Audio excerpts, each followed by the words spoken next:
watching that first half made me sick. We were Dr. Jekyll, Mr. Hyde, or we were Mr. Hyde and Dr. Jekyll. I don't know, one of the other two, but we were something out there. Powcast boards.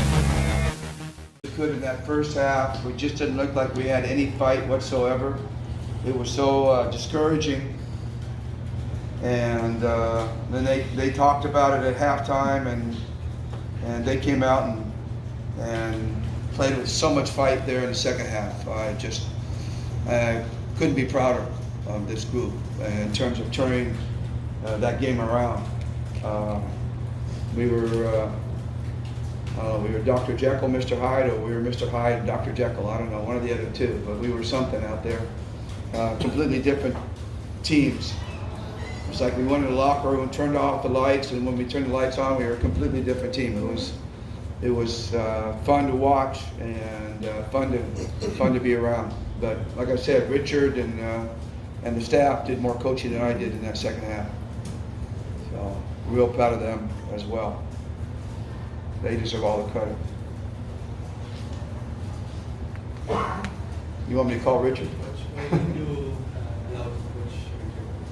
Well, I think you have a different voice out there sometimes. My voice goes in and out. The ears, they hear it all the time, and sometimes a different voice is more effective. And I've done that, as Richard knows. Poor Richard, I've done that to him a number of times. Doesn't always work. I've done it to him when we're down 25 points. Say, hey, you coach. I don't want to coach anymore. Poor guy. And the whole staff participated, the whole team participated. We looked at our stats, our analytics guys gave us our best lineup in that first half, where we were plus 11 in that first half as a group. And we just said, we're going to go out with that group to start the second half.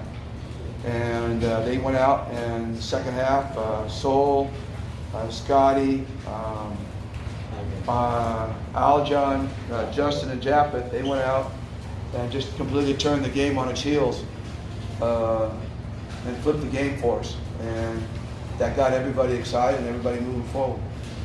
So obviously that's a lineup we're going to put in our pocket and bring out when we can, if they can be that successful together.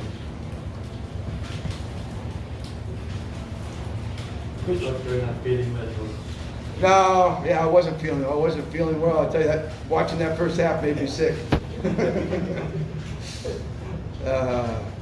So I wasn't feeling well going into that second half, that's for sure. But again, I'm glad that they were able to step up and do the job. And whatever it takes to win. You got to find ways to win, especially over a long series and a long conference. And as many years as I've been around in the league, we've been together almost 4 years now, this group. So they get tired of one voice. So it's nice to for the other guys to take up responsibility. And so, Yang Yao does it all the time, right? Poor Kaloy all those years, but gave Kaloy great experience, and now he leads his own team, in an excellent manner. So it helps. I think it helps. Coach, is there a big difference going 1-1 instead of going 0-2? Oh yeah, huge. Good point. Huge. We're only playing 11 games, so you go down 0-2. You're already chasing literally everybody. Everybody's ahead of you, and it's a tough comeback. It doesn't mean you can't do it. Magnolia was 0-3 last conference and came back and went to the finals. There's been many times. I remember when we started 1-5 and we came back and won the championship. So it's